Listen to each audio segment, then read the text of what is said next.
अगर आपको कहीं सहायता के लिए बुलाया जाएगा तो आप एक दिन में कितना बार अटेम्प्ट कर पाएंगे? एक दिन में, एक हफ्ते में, महीने में, साल में? ज़्यादा से ज़्यादा एक दिन में अगर आप फ्री रहे तो 1 से 2 बार, हफ्ते में फ्री रहे तो 2-4 और बढ़ जाएगा, या साल में 10, 15, 20 बार सहायता कर पाएंगे। नमस्ते, मैं हूं मनोज चौहान और आप हमारे साथ में एक ऐसे शख्स को देखेंगे, अभी आपके फ्रेम में भी दिखाई दे रहे होंगे, मिस्टर मुकेश उपाध्याय, जो दिन रात लगातार मेहनत करके लोगों के बीच सहायता पहुंचा रहे हैं, मदद कर रहे हैं। एक कॉल पे 1 मैन आर्मी के रूप में काम कर रहे हैं। बहुत बहुत स्वागत है आपका सर। धन्यवाद आपके न्यूज़ चैनल का भी है ना, आपका भी।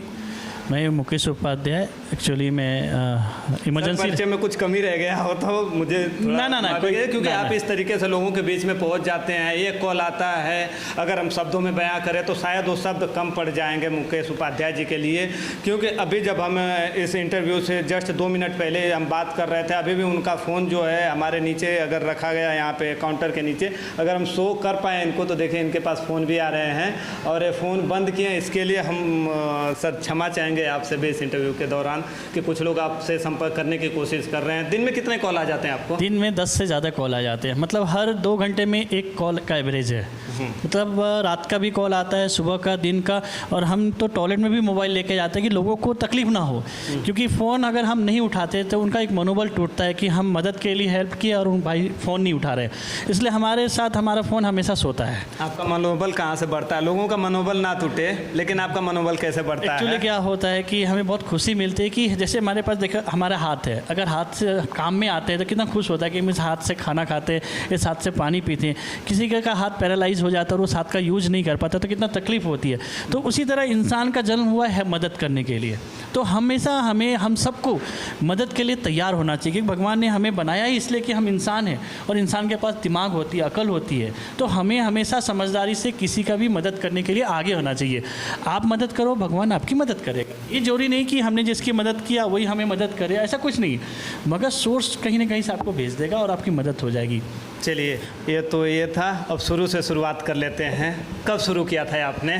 एक्चुअली ये सब चीज़ें बचपन से होती थी और बचपन से था ये चीज़ों की, हमें वाइल्ड में जाना है, रेस्क्यू में जाना है, स्नैक को पकड़ना है, लोगों की रक्षा करना, ये बचपन से था और मौका हमें वापी में मिला। जब बीच में आपको रोक रहा हूँ इसके लिए क्षमा चाहूँगा। मैं ये जानना चाहता हूँ, अगर वापी के अंदर आपको, मुझे ऐसा नहीं लगता कि अगर आप वापी के अंदर हैं तो मिस्टर मुकेश उपाध्याय को आप कहीं ऐसे जगह पे नहीं देख रहे होंगे जहाँ पे कोई परेशानी है, कोई फायर ब्रिगेड की गाड़ी पहुँचे उससे पहले मुकेश उपाध्याय पहुँचते हैं।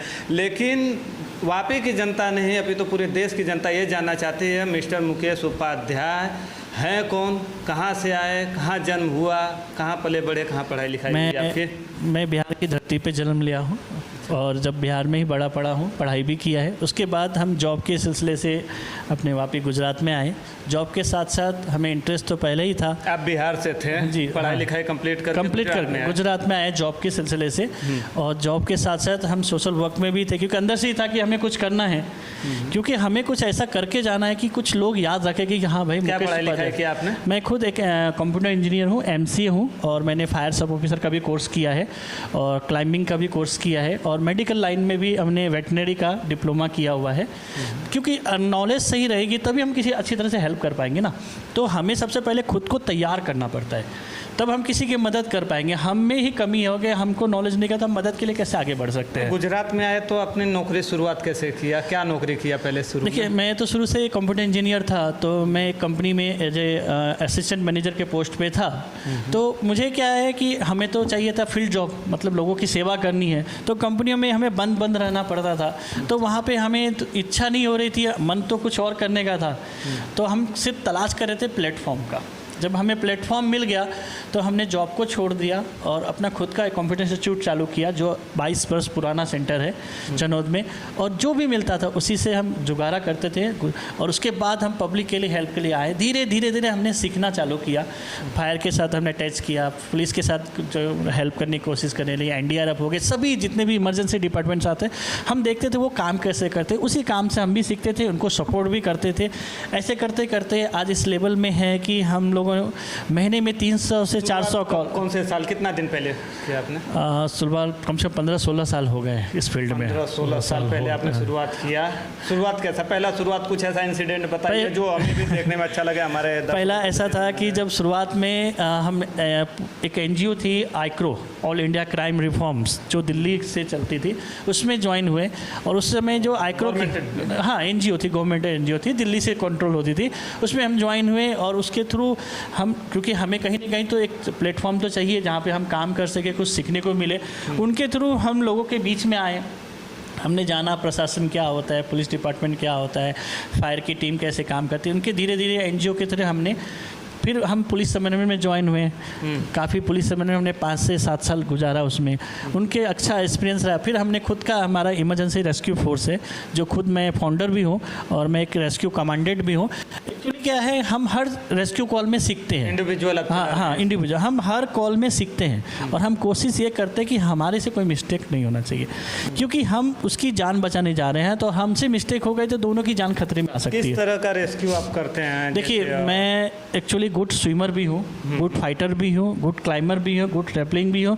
हर चीज़ में गुड इसलिए लगा रहा हूँ कि हमने हर चीज़ सीखने में बहुत मेहनत की है। अच्छा। हम, आप जानेंगे तो सुबह मैं 5 बजे उठता हूँ और 1 घंटा मैं जिम करता हूँ। जिम के बाद मैं स्विमिंग करता हूँ, क्योंकि हमें हमेशा प्रैक्टिस करनी पड़ती है। रात में 1 घंटा हमें खुद की प्रैक्टिस करनी पड़ती है। मैं एक प्रोफेशनल ट्रेनर हूँ। हमने देखा होगा कि रामायण महाभारत में कृष्ण भगवान उपदेश देते थे और अर्जुन युद्ध करते थे। मतलब अर्जुन जो था वो क्या था, योद्धा था, और कृष्ण भगवान क्या था, उनको उपदेश देते थे। मगर आज के युग में हमें योद्धा भी बनना है और कृष्ण भगवान, मतलब अर्जुन भी मैं हूँ और कृष्ण भगवान भी मैं हूँ। तो हमारी इमरजेंसी रेस्क्यू फोर्स क्या करती है, अभी मान लीजिए छोटी सी आग लगी तो आप कंट्रोल कर लेंगे, हम कर लेंगे। पूरी वापी सिटी जलने लगे तो एक आदमी से कंट्रोल होगा? एक फायर की टीम कंट्रोल कर पाएगी? नहीं, वहाँ पे कई लोग की ज़रूरत पड़ेगी।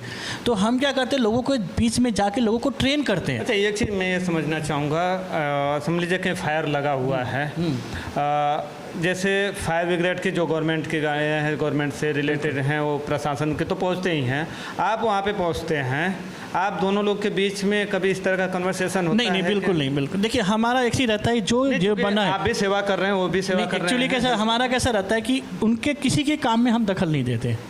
हमारा कैसे, जैसे फायर फाइटिंग कर रहे हैं तो फायर की ज़रूरत क्या होती है कि ट्रैफिक कंट्रोल करना। फायर को क्या होती है, जब आग के सामने जाते हैं नेचुरली उनको पानी का प्यास लगता है। पानी की कमी होने के कारण वो डिहाइड्रेट हो सकते हैं, बेहोश हो सकते हैं, सोडा वाटर चाहिए होती है। तो हमें हमारा काम क्या होता है कि फायर को तकलीफ ना पड़े, वो काम हम करें, लोगों को समझाएं। हाँ, रिसोर्सेज जो यूज़ करें, लोगों को साइड करें, लोगों को समझाएं कि फायर फाइटिंग क्योंकि हमारे जवान है, वो उनको कुछ नहीं होना चाहिए, क्योंकि उनको इस लेवल में बनने में काफ़ी मेहनत करनी पड़ती है। तो बोलते हैं एक जवान हमने खो दिया था, कई लोग खो दिए, कि वो जवान कई लोगों की ज़िंदगी बचा सकता है। और हमारा सबके साथ कोऑर्डिनेट अच्छा रहता है, क्योंकि हम किसी चीज़, सभी हमारा मतलब ये है कि हेल्प करना। हम मदद के लिए आते हैं, हम कोई ये नहीं कि हम काम करेंगे। अच्छा, हम मदद के लिए आते हैं। मैं देखा हूँ वापी में, मैं पर्सनली आपके इंस्टा आईडी को फॉलो करता हूँ, फेसबुक आईडी को फॉलो करता हूँ। आपका लगभग ट्रेनिंग वाला जो सेशन रहता है, आप कभी जंगल में चले जाते हैं अपने बंदों को साथ में लेके, रस्सी पे चढ़ना कूदना, और छोटे बच्चों को भी साथ में लेके चल। मैं आपके टीम में मैं कुछ ऐसे बच्चों को देखा हूँ, लोग लगभग 10 साल की उम्र से भी कम है। कैसे जोड़ते हैं उनको, या पेरेंट्स से कैसे संपर्क? देखिए, एक्चुअली कैसा है कि इमरजेंसी कभी बोल के नहीं आती है। बच्चों के साथ भी इमरजेंसी हो सकती है और बड़ों के साथ भी हो सकती है। जब इमरजेंसी जिसके साथ होती है ना, वहाँ तक हेल्प, जैसे मान लो कोई डूब रहा है तो उसको बचाने के लिए अगर फायर की तैयारी आएगी या हम जैसे लोग जाएंगे, तब तक तो वो डूब चुका होगा। तो उसको कौन बचा सकता है? या तो खुद, या तो उसके सामने जो है वही। अच्छा, उसको आप ट्रेंड कर रहे हैं? हाँ, तो मुझे लगा आप टीम में शामिल करके अपने साथ हेल्प के लिए लेके। नहीं, हम उनको ट्रेन कर रहे हैं कि कभी भी दुर्घटना हो तो आप अपनी रक्षा कैसे कर सकते हैं। और उनको साथ साथ में हम ये भी सिखाते हैं कि वाइल्ड लाइफ कितनी इंपॉर्टेंस है, पर्यावरण कितना इंपॉर्टेंस है, हमारा पुलिस कितना इंपॉर्टेंट है हमारे लिए, हमारे फायर ब्रिगेड कितने इंपॉर्टेंट है, हमारे सारे लोग हमारे हैं। हमें किसी से ये नहीं, वैर नहीं रखना है। इंडिया है, और इंडिया के सारे लोग, जीव जंतु से लेके हर लोग हमारे हैं, और हमें सबकी मदद करनी है। वाइल्ड लाइफ से मुझे याद आया कि आप जानवरों का भी रेस्क्यू कुछ ज़्यादा ही करते हैं। अभी जब हमारा आपके साथ में बात हो रहा था तो आपके मोबाइल पे कॉल आया, कहीं किसी मवेशी को बताया गया कि किसी गड्ढे में या कुएं में गिरी हुई है। तो किस तरह का कॉल आता है आपके पास, किस तरह के जानवरों को, कुछ दुर्लभ जानवर जैसा आपने बचाया हुए या बहुत कम देखने को मिलते हुए? देखिए ऐसे तो हमेशा होते ही रहते हैं। लोगों का ये कि इमरजेंसी रेस्क्यू फोर्स हो गई तो उनकी उम्मीद बढ़ जाती है कि ये आ गए तो 100% रेस्क्यू ऑपरेशन सक्सेसफुल ही होने वाला है। कई जगह ऐसे थे जहाँ पे जेसीबी नहीं पहुँच पाती थी, और मतलब जो संडास का कुआं होता है, खाड़ कुआं, संडास, कुछ लोग तो उसमें हाथ भी डालने से दूर रहते हैं। कई लोगों को हमने हेल्प के लिए बुलाया, बोलता भाई हम संडास में हाथ नहीं डाल सकते। फिर हम 4 जन ही थे, मगर अपने पास बरसों की टेक्निक होती है। हम 4 जन ने एक नंदी को गाय वहाँ से निकाल दिया। सिर्फ 4 से 5 लोगों को एक मतलब 1000 टन की, मतलब 1000 केजी का होगा 1 टन का नंदी भारी, उनको हमने अच्छी टेक्निक से एक खरोच तक नहीं लगने दिया और वहाँ से निकाला। तो जो वहाँ के लोकल लोग थे उन्होंने देखा कि जो जेसीबी नहीं कर सकते वो आप लोग कर पाते हो, यहाँ तो जेसीबी आ ही नहीं सकती थी, बिना जेसीबी का आपने निकाला, ये अमेजिंग, अद्भुत है। मैं बोला ये हमारे बरसों का टेक्निक है, बरसों का एक्सपीरियंस होता है। तो एक्सपीरियंस कुछ मायने रखती है। ऐसा नहीं होता है कि एक्सपीरियंस हमें सिखाती है, और हमारा काम क्या है, हमें हमारा माइंड इतना तेज़ चलता है कि कोई भी सिचुएशन हो तो वहाँ पे फिगर बन जाता है, क्या हम कर सकते हैं क्या नहीं कर सकते, और उस फिगर पे हम वो पे दौड़ पड़ते हैं। और हमारे साथ हमेशा टीम वर्क होती है, ये नहीं कि हम स्थानीय को भी बुलाते हैं, उनकी मदद भी लेते हैं, प्रशासन की भी मदद लेते हैं। हमें हर साल में रहता है कि जो चीज़ है उसे अच्छी ढंग से रेस्क्यू करना है। अच्छा, मैं देखा हूँ आपके फेसबुक पे इतने जहरीले मतलब अभी हाल में ही देखा कि एक ऐसा सांप आपने रेस्क्यू किया था, आपके फेसबुक आईडी पे मैंने देखा था कि वो शायद इंडिया में बहुत कम देखने को मिलता है। इस तरह से जहरीले सांप को हाथ लगाने से पहले या क्या है, आप इस तरह से पहले से क्या कुछ तैयारी रहती है आपकी? अगर समझ लीजिए अगर आपने कोई सांप को हाथ लगाया है, उससे हो सकता है कि वो पलट के आपके ऊपर हमला कर दे, या कभी कुछ ऐसा हुआ हो? देखिए बहुत ज़्यादा फ़र्क होता है इंसान और जानवर में। इंसान के पास समझ होती है, उसे पता होता है कि ये बंदा हमें बचाने आ रहा है, तो वो आपको सपोर्ट करेगा। मगर जानवरों में उल्टा होता है, जानवर जब फंस जाते हैं मुसीबत में तो वो तकलीफ में होते हैं, तो वो और घबरा जाते हैं, अटैकिंग मोड हो जाता है। तो ये हमें समझ के जाना होता है कि वो घबराया हुआ है और वो हमें कभी भी नुकसान पहुँचा सकता है। तो हम वो सब चीज़ पहले से प्लानिंग कर लेते हैं कि ये हमसे कैसे डिस्टेंस बनाएं, कैसे उसे रेस्क्यू करें, अपने आप को कैसे प्रोटेक्ट करें, क्योंकि अगर एक बार भी दुर्घटना हो गई तो फिर हम नेक्स्ट टाइम उस लेवल में रहेंगे कि नहीं रहेंगे हेल्प करने के लायक में। इसलिए हमेशा हमें पहले अपनी सेफ्टी देख लेनी होती है। कुछ ऐसा कभी हुआ है जैसे आपके ऊपर सांप ने हमला कर दिया हो, ऐसा कुछ? देखिए एक्चुअली कैसा होता है, हमारा एक्चुअली मैं प्रोफेशनल ट्रेनर भी हूँ और प्रोफेशनल रेस्क्यूअर भी हूँ। तो हमारा जो भी रेस्क्यू ऑपरेशन तो एक समझदारी भरा होता है, मतलब एक समझदारी पूर्वक करते हैं। इसलिए 99% में हम कोई दुर्घटना अभी तक हुई नहीं है। बोल नहीं सकते, दुर्घटना किसी के साथ भी हो सकती है, मगर अभी तक भी ऐसा कोई इंसिडेंट नहीं हुआ कि हमें कुछ ऐसा स्नैक बाइट हो, ऐसा नहीं होने देते, क्योंकि हमें पता है कि वो एक वाइल्ड एनिमल्स है, तो उससे हमें डिस्टेंस बना के बहुत जरूरी है। और हम नई नई टेक्निक भी यूज करते हैं, ऐसा नहीं होता है कि हम गए और पकड़ लिए हाथ से नहीं। हमारा हमेशा रेस्क्यू ऑपरेशन देखेंगे फ्री हैंड करते हैं हम, ऐसी टेक्निक यूज करते हैं कि सांप अपने आप चला जाए, हमें हाथ लगाने की ज़रूरत ना हो। इसलिए घर वाले को भी पता है कि इनका रेस्क्यू ऑपरेशन 100% फ्री हैंड वाला होता है, बिना रेस्क्यू रिक्स वाला, मतलब माइनर रिक्स होता है, मैक्सिमम रिक्स नहीं होता है। इसलिए फैमिली वाले भी सपोर्ट करते हैं, अलाउ करते हैं कि हाँ भाई ये है। और फैमिली वाले स्टार्टिंग में तो काफ़ी नाराज़ रहते थे, मेरे पापा ही, कि भाई एक लौता बेटा है, तुझे कुछ हो गया तो क्या होगा। मगर जब उनको लगा कि नहीं ये समाज के लिए भला का काम करते हैं। फ्रेम देख लेना, क्योंकि सर का माइक थोड़ा ऊपर है, तो फ्रेम देख लेना। तो घर वाले का सपोर्ट मिलना चालू हो गया जब उन्होंने देखा कि ये समाज के लिए बहुत काम कर रहा है और समाज का एक लाडला बन चुका है। रात दिन फ़ोन आ रहा है, मतलब लोग को उनकी ज़रूरत है, अगर हम मना कर देंगे तो उनका ज़रूरत रुक जाएगा। नहीं, डर तो होता है ना, आपके परिवार हैं, उनको उम्मीदें हैं आपसे, शादी तो हो गई है, बच्चे भी होंगे, बच्चे भी हैं, बिल्कुल बिल्कुल, बहुत उम्मीदें होंगी। आप बिलीव नहीं करेंगे, कल मेरे बच्चे का बर्थडे था और मैंने सेलिब्रेट नहीं कर पाया। क्यों नहीं कर पाया? पूरा दिन हमने रेस्क्यू कॉल आया और हमारे बेटे रूस के बैठे कि पापा आपने एक बार भी हमें सेलिब्रेट नहीं कर पाए। बोला बेटा क्या करूं? कल ऐसी घटना हुई कि जहाँ पे हमें जाना जरूरी था। अभी कल एक स्कूटी डॉक्टर थी, स्कूटी चला रही थी, अचानक से सांप निकल के उसको बाइट कर दिया। आप समझ सकते हैं, कोई भी सांप काटते हो, वो भी लेडीज़ हो गर्ल्स हो तो ज़्यादा घबरा जाती है। हमें फ़ोन आया, हम तुरंत दौड़ के गए और हम जैसे गए तो सबसे पहले तो ये होता है कि कौन सा स्नेक है, कि हमने देखा नहीं है। अब वो जो है वो एडमिट है, वो घबरा। कॉल आता है तो वैसे भी पता रहता नहीं है कि आप किस चीज़ का रेस्क्यू करने जाते हैं। नॉर्मली लोग से बोलते हैं हमारे घर में सांप है, हमें ये पता ही नहीं होता कि हम लौट के आएंगे कि नहीं आएंगे, क्योंकि हर रेस्क्यू डेंजर होता है। रेस्क्यू का मतलब ही हो गया डेंजर। हमें ये पता नहीं होता है कि हम लौट के आएंगे कि नहीं आएंगे। क्योंकि हम जा रहे हैं रेस्क्यू करने के लिए, तो हो सकता है कभी हमारा ही रेस्क्यू हो जाए, बोल नहीं सकते। चलिए, तो मैं अपने चैनल की तरफ से आपके बच्चों को बोल देता हूँ, बच्चे पापा हैं, किसी का रेस्क्यू करके आए तो उनके घर में सेलिब्रेशन हो रहा है, आप भी सेलिब्रेट कीजिए, अच्छा काम कर रहे हैं पापा। कुछ ऐसा इंसिडेंट बताइए जो आप गए हुए हैं और बिल्कुल फनी मोमेंट हो गया होवे, जैसे आपको किसी ने कॉल कर दिया, सर भग के आइए, हमारे घर में इस तरह का ये घटना हुआ है, और अब जाते हैं फिल्म। अभी बहुत सारे लोगों में अंधविश्वास बहुत ज़्यादा है। अच्छा, अंधविश्वास के लिए भी कॉल आता है? अंधविश्वास ये हो जाता है कि जैसे मान लो कि एक जगह अजगर निकला, हाँ, अब मैं गया रेस्क्यू करने के लिए, जैसे गया अजगर वहाँ से निकल गया, अब वहाँ के स्थानीय लोग ने घेर लिया मुझे, हाँ, कि सर आपको किसी भी हाल में इस अजगर को पकड़ के ले जाना, नहीं तो ये मेरे बच्चे को निगल जाएगा। मैं उनको काफ़ी समझाने की कोशिश किया कि ये अजगर छोटा, ये आपके बच्चों को निगल नहीं सकता, फिर भी वो हमें वहाँ से जाने को दे नहीं रहे थे।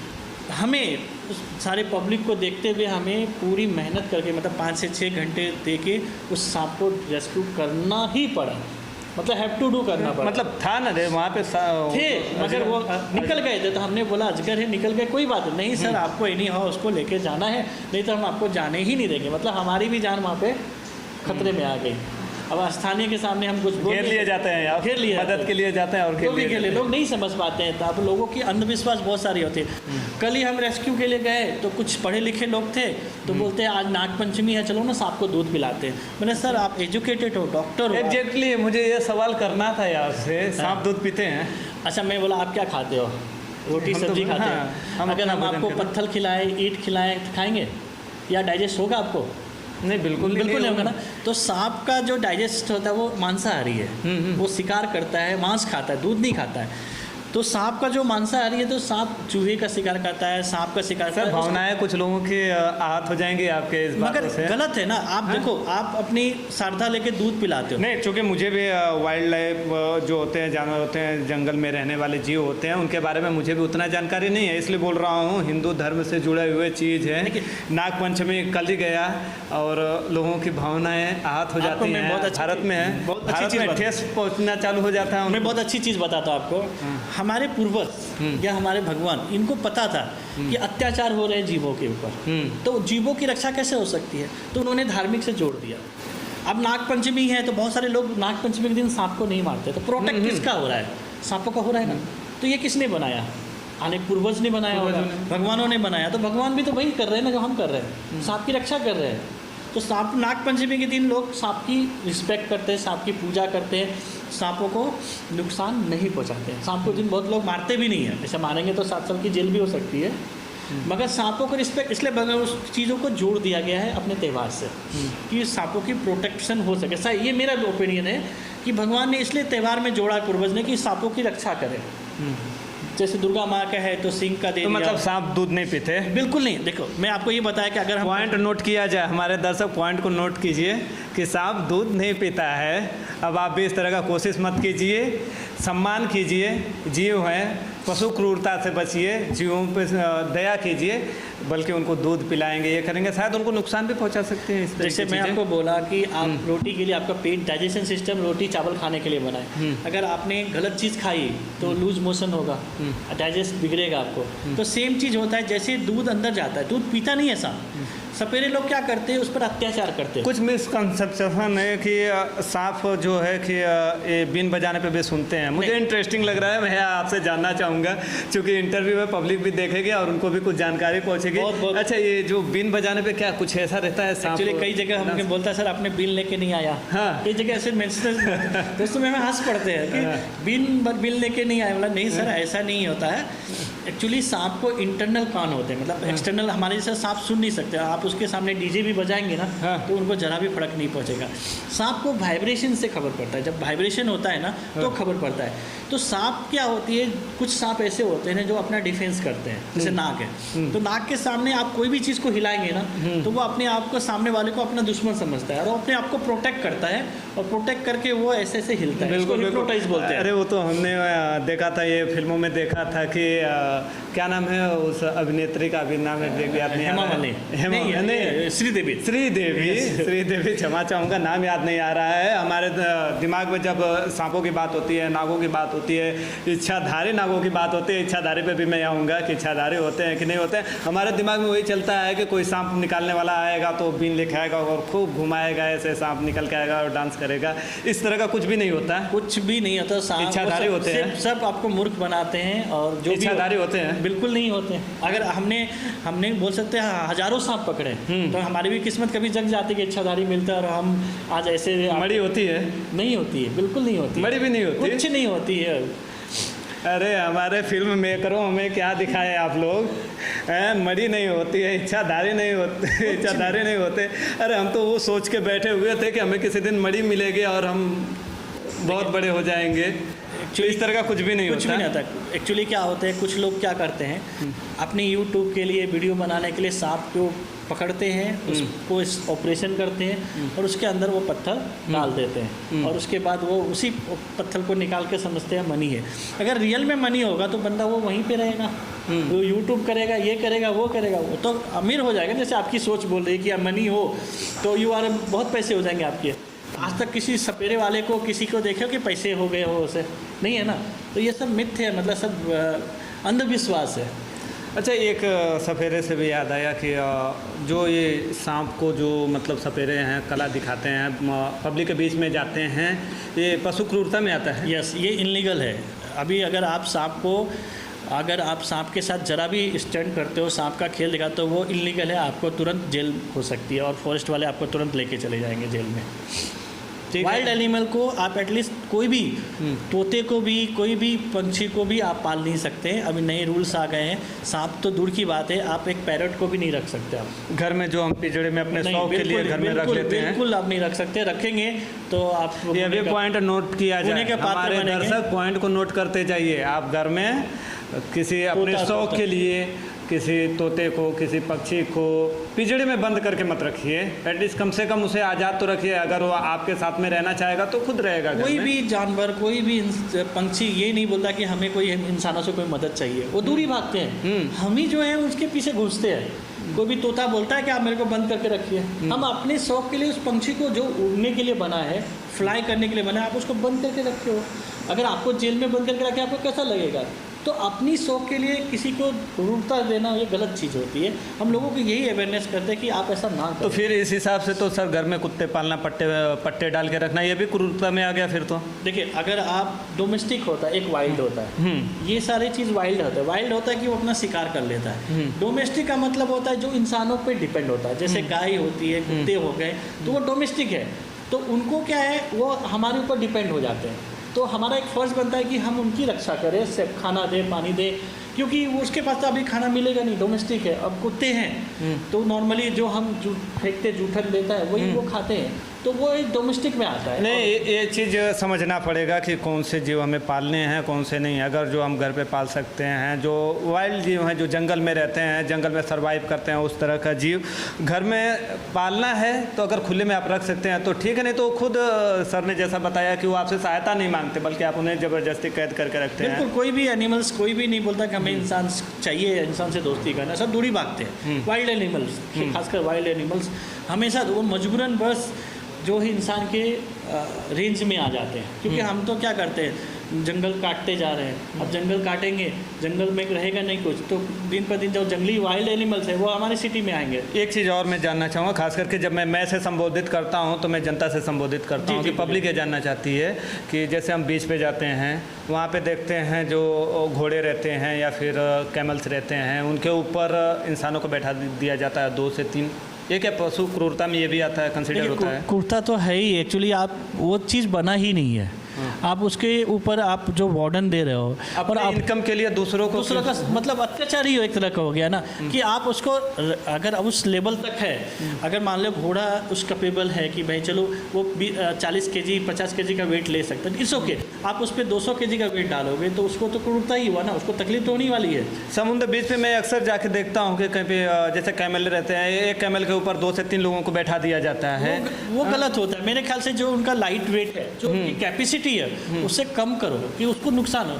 आप उससे कमाई खाते हो, उसको भी खिला तो मानते हैं, मगर उसके साथ क्रूरता नहीं करो, अत्याचार नहीं करो। आपको पता है हर जो भी जानवर पालते हैं उनको पता रहता है कि हमारे जानवर की कैपेसिटी की हो, मगर लालच बुरी बला होती है। लालच में आके लोग देखें हाथी जैसे लोग भी हैं वो भी बैठ जाते हैं। बिल्कुल बिल्कुल, और ये वर्ड यूज़ किया, मगर मतलब उनको समझना कि हमारा वो वेट ले पाएगा अपना वेट, और सामने जो आपको जिस पशु के ऊपर आप बैठ रहे हैं अपने मजे के लिए बैठ रहे हैं, कम से कम उसकी बैठने की क्या जरूरत है? आप क्यों बैठे हो? जब आप, मैं चाह रहा हूँ जब आप उसको नहीं बैठेंगे तो वो फिर धीरे धीरे करके वो बंद कर देंगे, फिर उनको वो आज़ाद कर देंगे, वो अपनी ज़िंदगी जिएंगे। एक तो हम भी गलत काम ही करते हैं ना, कि हम क्या कर रहे हैं कि उसको हम उस पर यूथ बैठते हैं, उसको पैसे देते हैं, लालच की ओर बढ़ावा देते हैं। अगर आप जीव दया प्रेमी हो तो समझे हम क्यों बैठेंगे उस पर? नहीं बैठेंगे तो हार पार के वो क्या करेंगे? उनको रिलीज़ कर देंगे। इनकम नहीं होने लगेगा तो वो नेचुरली क्या करेंगे? फिर वो उसको यूज करना बंद कर देंगे। ठीक है, ये थे मुकेश उपाध्याय और हम इनसे काफ़ी समय ले रहे हैं। सर का लगातार फ़ोन आ रहा है, सर आपका फ़ोन उठा रहा हूँ इसके लिए क्षमा, लेकिन इनके पास रेस्क्यू के लिए कॉल आ रहे हैं, लगातार कॉल आ रहे हैं, तो हम अपनी बातों को यहीं पे समाप्त करेंगे। ये मुकेश उपाध्याय थे, वन मैन आर्मी थे, कम रिसोर्सेस में ज़्यादा से ज़्यादा लोगों के पास सहायता पहुँचाते हैं। आप वापी के अंदर हैं या वापी के आसपास हैं तो मिस्टर मुकेश उपाध्याय को आप हर ऐसी जगह पर देख रहे होंगे जहाँ पर लोगों की सहायता की ज़रूरत होती है। बहुत बहुत शुक्रिया सर अपना।